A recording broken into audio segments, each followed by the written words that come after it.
They call it an honor killing. It absolutely involves zero honor. You can't look me in the eye and tell me murder is an acceptable way to protect your family's integrity, especially when members of your family were the ones you murdered. But that's exactly what Mohammed Shafia did during his trial for the quadruple homicide of his first wife and 3 daughters. In fact, he said he would do it again if he had the chance, because these women committed the crime of taking advantage of the freedom afforded to all Canadian women: freedom of dress, freedom to form relationships, freedom to leave relationships. Well, it's about time we took away freedom to kill in the name of religion once and for all. Time for some Friday Fury with Anthony Furey. He's the comment editor at the Ottawa Sun. Anthony, I'm guessing your level of fury maxed out over this one. Charles, a lot of people ask the question, has multiculturalism failed? Well, of course it hasn't. I mean, if you take away my shawarma and my sushi, I'm going to go postal. Cultures get along, they can get along quite fine in Canada. People with different languages, different backgrounds. What's failed is cultural relativism, in which we give people a pass when they commit these heinous deeds, and we say, oh, no, it wasn't that bad. It was because he was from a different culture, a different religion. We just need to understand him more. And this case is a prime example of that. This honor killing, this blatant honor killing that's fueled by a religious mentality, and Canadian society is going to turn its back to it. I just know it. We've done it before. We're going to do it now. But Anthony, here's what I need to know about this. Do you think, I mean, you're there, you're in Ottawa, do you think that his punishment will be any different because he claims that he's motivated by some ancient religion and some ancient religious custom? I mean, do you think judges and juries in this country care what people like this are saying about why they do what they do? Yes and no. I mean, smart judges, they don't care. They know that the law is the law and everybody needs to be treated equally in the face of the law, but it's really permeated our culture. The idea of cultural relativism, the idea that, oh, you can take a pass on this crime. Not that they're going to let a guy off, but it's mitigating circumstances. They minimize things. They say, well, it wasn't so much malice, it was because he was compelled to do it through external forces, blah, blah, blah, rather than what it is, which is cold-blooded murder, instigated through his own desires.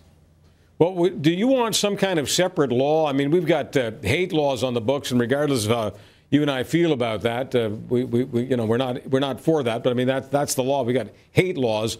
Do you want a law that says you get even more of a guarantee that you're going to jail for life if you're calling it an honor killing? You certainly don't want a law that lets people off. So, what are you looking for from the Canadian legal system, if anything, on this? What I'm looking from the Canadian legal system is not to allow religious matters to be mitigating issues. I'm not looking for religious matters to be matters that make sentences tougher at all. I'm looking to take religion completely out of the equation and us to look at the acts based on what they are. Now, and so in some cases this does happen, but in previous cases this has been seen as mitigating circumstances, and that's a real shame. So you're really worried that this guy is going to get sympathy from the legal system because he says he's abiding by some ancient tribal ritual? Yeah, I think he is. I mean, you're serious. You'd bet the ranch that they will just slap him on the wrist for 4 murders, 4 homicides? No, they're not going to slap him on the wrist. I mean, I can't speak to the specifics of what the sentencing is going to be. I'll attend the sentencing hearing. I'm going to write about it. But the thing that I am very reticent about is that we're going to put a chill on this debate, and we're going to send a message out there that somehow, oh, it wasn't a religiously motivated thing, and therefore, it's going to be a terrible thing. This is going to send a message that people can continue doing this. All right, let's talk about how this plays out in, I'll call it the intellectual cultural marketplace. Are you finding certain organizations are loath to criticize honor killings, that certain ethnic organizations just don't want to go near this? I mean, where do they stand? Yeah, that's more where my complaint lies. My complaint doesn't so much lie, like I said, with the actual judicial system. The problem is you read in certain publications, certain newspapers are going to run the story, and they're going to say, well, you know what, let's not jump to the conclusion that it was religion motivating this person. Some people are going to put forward an argument saying, no, this is actually domestic violence in general. This is violence against women in general. It's not specific to religion, and it's not specific to someone's culture, and that's obviously patently false. And those are the issues that I take really great offense to. Are women's organizations doing very much with this issue in Canada? No, I don't think they are. I think in many publications, in Now Magazine in Toronto, for instance, they repeatedly refuse to stand up for women's rights when it means they also have to call out certain religious groups or certain ethnic groups. They refuse to stand up for gay rights when it comes to calling out religious groups or ethnic groups. It's as if they think that there's a war going on between different minority groups, and they have to somehow choose which one that they're going to put higher in the hierarchy. All right, so a few weeks ago we talked about human rights and the ad in Kijiji, which said if you're not Muslim, don't bother trying to rent an apartment here. And that's very, very difficult to do if you're talking about any other religion or orientation or what have you, so it gets a pass. And you're telling me that on something as heinous as this, so something a lot more serious than housing rentals, you're saying that culturally and intellectually, honor killings, I mean, even the word is such an oxymoron to me, but you're saying that even this kind of sick behavior is getting a pass.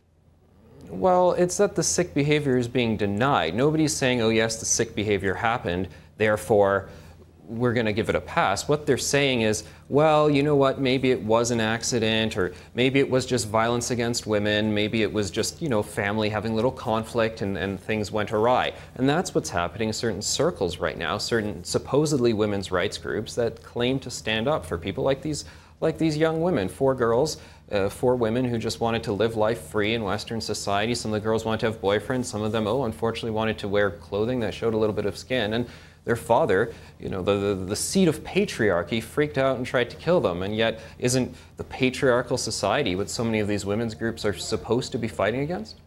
All right, let me ask you this, Anthony, just to take this to a different level. Is there any way to do preemption here? Because based on what we're hearing, it would seem there probably are a lot of young Muslim women, young girls, and their moms who are in fear of this. I mean, they would have to be. Is there anything the society, is there anything the government should do? Is this we talk about the nanny state. Is this the business of the government to investigate how much fear there is in certain families of this kind of barbaric behavior?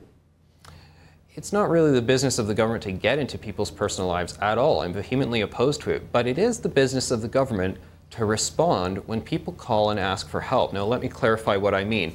Recently, we've been telling people, hey, we need to break the silence on mental health, on depression, on suicide, on many different issues. And I think that's great, and I think we do.